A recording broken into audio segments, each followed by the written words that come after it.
Good morning, student. Welcome back to our SS lecture. And today we start chapter number 10, Following the Mahatma, part 2. So, Mahatma, the part is also already completed. Okay, now Mahatma part. Now today we start the Mahatma part second. In this chapter, we study about the first point is the civil disobedience movement 1930. कौन कौन से movement इसके अंतर्गत हो गए? Okay, first है the civil disobedience movement 1930. It was the difficult to attain the Swaraj without putting up a fight, and it is the Ahmedabad session of the Indian National Congress. The executive committee decided to launch a movement to attain the Swaraj by breaking unjust laws in the disciplined way.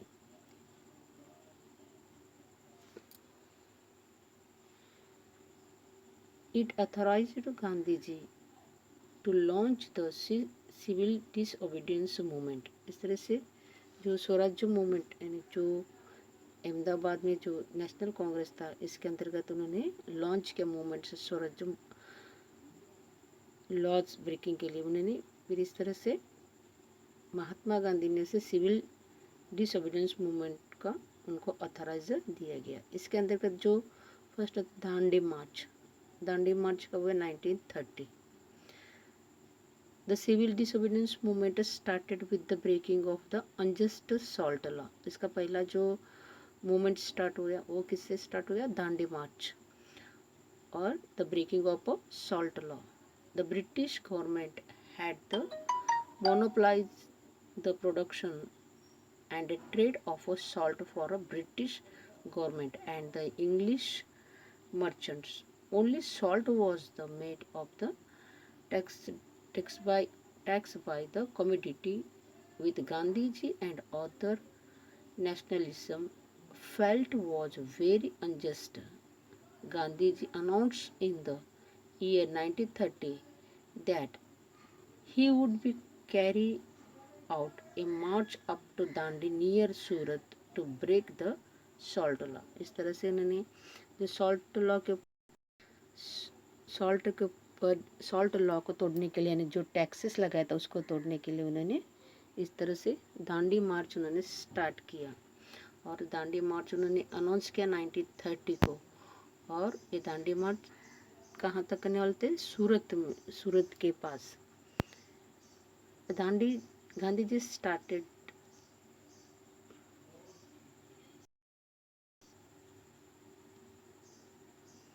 Gandhiji started the Dandi march from Sabarmati Ashram, Ahmedabad, with the 78 company of 12th March 1930. जो सा दांडी मार्च कब start हो गया? 12th मार्च 1930 को. और यहाँ पे जो अहमदाबाद में साबरमती आश्रम से स्टार्ट किया गया. And meeting where it is every village that was on the route. Gandhiji explained to the people the characteristic of the civil disobedience movement need to break the salt law and the significance of a satyagraha in the attaining Swaraj. और इस time पे महात्मा गांधी ने जिस village से जा रहे थे सबको उन्होंने एक्सप्लेन करके बताया कि ये जो सिविल डिसोबीडियंस मूवमेंट के अंदर हमने जो दांडी मार्च किया इसके बारे में. और इसके अलावा it need to the break to the salt law and the significance satyagraha in the attaining Swaraj. Gandhiji reached Dandi on 5th April 1930. जो स्टार्ट हुआ था 12th मार्च 1930 को और उसको कंप्लीट किया गया 5th अप्रैल 1930 और 6th अप्रैल को उसको ब्रेक किया गया. On 6th April, the broke the salt law और salt law को ब्रोक किया गया 6th अप्रैल 1930. यानी जो स्टार्ट हो गया था 12th मार्च को और उसका एंड हो गया यानी जो रूट कंप्लीट हो गया वो 6th अप्रैल 1930 1930 को, और वहाँ पे उन्होंने सॉल्ट लॉ ब्रोक कर दिया। Gandhi ji while the picking up a first first salt in his hand and said, with this I am thus shaking the foundation of the British Empire. Former tribals and women is actively participated in this movement. The government is recruited to the policy of supervision and thousands of the सत्याग्रहs were arrested. इस तरह से महात्मा गांधी ने वहाँ पे एक मुट्ठी भर उन्होंने हैंडफुल उसने सॉल्ट लेके बोला कि हमने इस ब्रिटिश गवर्नमेंट का जो सॉल्ट लॉ है हमने उसको तोड़ डाला। और इसी तरह से उनके जो बहुत सारे जो उनके जो साथ आए हुए जो भी मेंबर्स थे उनको भी उन्होंने अरेस्ट किया गया और उनको वहाँ पे thousands of satyagraha were arrested. बहुत सारे सत्याग्रह को उन्होंने यहाँ पे ब्रिटिशरों ने अरेस्ट किया गया। यहाँ से साबरमती, अहमदाबाद साबरमती से स्टार्ट होके यहाँ से के लास्ट में यहाँ पे आया ये दांडी। ये पूरा ही इस तरह से यहाँ से चलते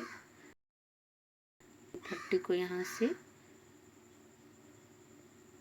से चलते और लास्ट में यहाँ पे जो लास्ट में सूरत के यहाँ पे बॉर्डर पे दांडी जो प्लेस है यहाँ तक उन्होंने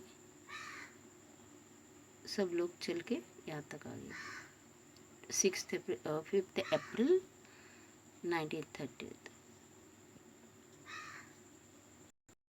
नेक्स्ट सत्याग्रह था round table conference. British government convinced the round table conference in order to discuss the constitutional change required for India. The first conference was unsuccessful as the Indian National Congress decided to boycott it. The second round table conference was held in 1930 in London. Gandhiji attended it as the only representative of the Indian National Congress. In this conference, the demand for separate electorate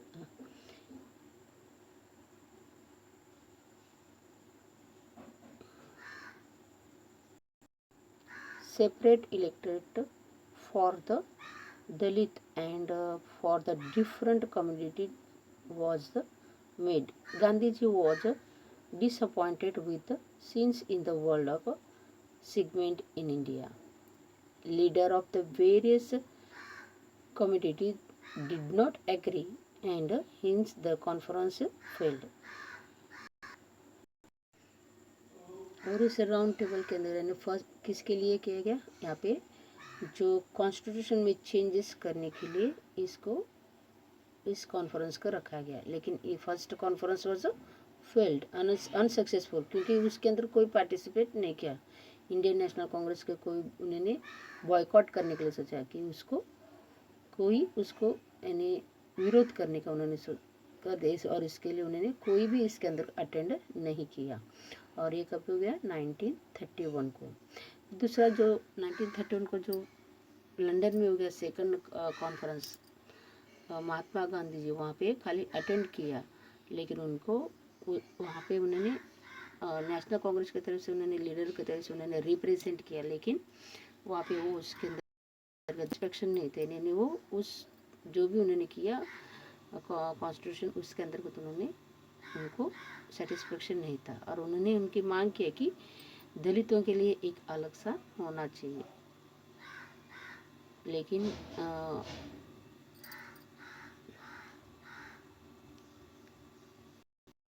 और उस तरह से इस conference से महात्मा गांधी बिल्कुल सहमत नहीं थे। और इसके अलावा महात्मा गांधी के साथ साथ बहुत सारे लीडर्स इस कॉन्फ्रेंस का सहमत नहीं थे, इसके लिए ये जो राउंड टेबल कॉन्फ्रेंस था ये फेल हो गया। नेक्स्ट है the government of India act 1935। The Government of India Act 1935. The Government of India Act was the second phase in the constitutional change in the India, but it is turned out of the inadequate and disappointed for the nationalists.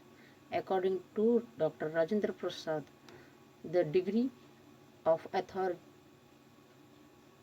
autonomy introduced at the provisional level was quite limited.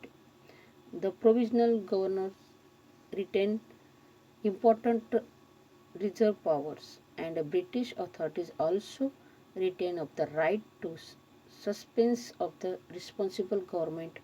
The elected representative of India were given a very limited authority. This was against their expectation. फिर से constitution को उसको बनाने की कोशिश किया, लेकिन इस टाइम पे भी जो डॉक्टर राजेंद्र प्रसाद इनको इंट्रोडक्शन किया गया, लेकिन इसके अंतर्गत भी क्या किया गया, जो इंडियन लोगों के लिए लिमिटेड अथॉरिटी इसके अंतर्गत दिया गया। इसके लिए भी फिर से इसके बारे में फिर भी लोग इसके बारे में नाराज थे, क्योंकि इसके अंतर्गत इंडियन लोगों के लिए बहुत ही लिमिटेड अथॉरिटी दिया गया है। As per the act election were held, Gandhi ji suggested that national Congress would form the federal legislature only it is graduated